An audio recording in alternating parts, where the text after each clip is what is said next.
Hello, my lovely viewers. Assalamu alaikum and welcome back to another new video. আজকের এই ভিডিওতে দেখাবো কিভাবে সহজেই ফুলঝুরি পিঠা তৈরি করা যায়। অনেক এলাকায় কিন্তু এটাকে জামাই পিঠা বলেও পরিচিত অনেক। তাহলে চলেন কথা না বলে রেসিপিতে চলে যাই। প্রথমে একটি ডিম ভেঙে নিব, তার সাথে দিয়ে দেব স্বাদ মতো লবণ, তারপর এটাকে ভালো করে ফেটে নেব অ্যান্ড দেন দিয়ে দেব 1 টেবিল চামচ পরিমাণ বেকিং সোডা আর দিয়ে দিব 1.5 কাপ ময়দা। আপনারা চাইলে এখানে কিন্তু আটাও ব্যবহার করতে পারেন। আর এই 1.5 কাপ ময়দার জন্য আমি 1 কাপ পরিমাণ চিনি নিয়ে নিয়েছি, এতে করে মিষ্টিটা ঠিকঠাক ব্লেন্স করতে পারবে। এইবার সবগুলো উপকরণ একসাথে মিক্স করে নিব আর এই ব্যাটার তৈরির জন্য নর্মাল তাপমাত্রার পানি নিব। আর এই পানিটাকে একেবারে কিন্তু দেওয়া যাবে না, অল্প একটু করে দিয়ে এই ব্যাটারটাকে তৈরি করে নিতে হবে। আর এই ব্যাটারটার ঘনত্ব কিছুটা এইরকম থাকে, দেখেই বুঝে নিতে হবে।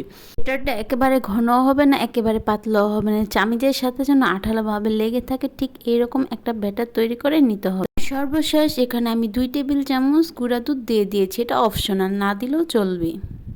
ফাইনালি যেই সাজ দিয়ে আমরা এই পিঠাগুলো তৈরি করব সেই সাজটাকে আমি গরম তেলের মধ্যে কিছুক্ষণ চুবিয়ে রাখবো।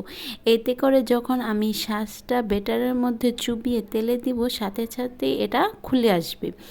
প্রতিবারই কিন্তু সাজটা দেওয়ার আগে, ব্যাটারের মধ্যে দেওয়ার আগে এটাকে কিছুক্ষণ গরম তেলের মধ্যে চুবিয়ে রাখতে হবে, তা না হলে কিন্তু এই সাজের থেকে পিঠাগুলো ছুটবে না। অ্যান্ড দেন উল্টিয়ে পাল্টিয়ে এই পিঠাগুলোকে ভেজে নিতে হবে। একই নিয়মে সবগুলো পিঠাকে আমি ভেজে নেব। প্রথমে শিকটাকে কিছুক্ষণ তেলে রাখবো অ্যান্ড দেন এই শিকটাকে ব্যাটারের মধ্যে চুবিয়ে সাথে সাথে তেলের মধ্যে দিয়ে দেব। আর ঝাঁকি দিলেই দেখবেন ফুল ঝুরি পিঠাটা খুলে আসছে। আর এটাকে কিছুটা উল্টিয়ে পাল্টিয়ে ভাজলেই কিন্তু শেষ, এটা একেবারেই তৈরি।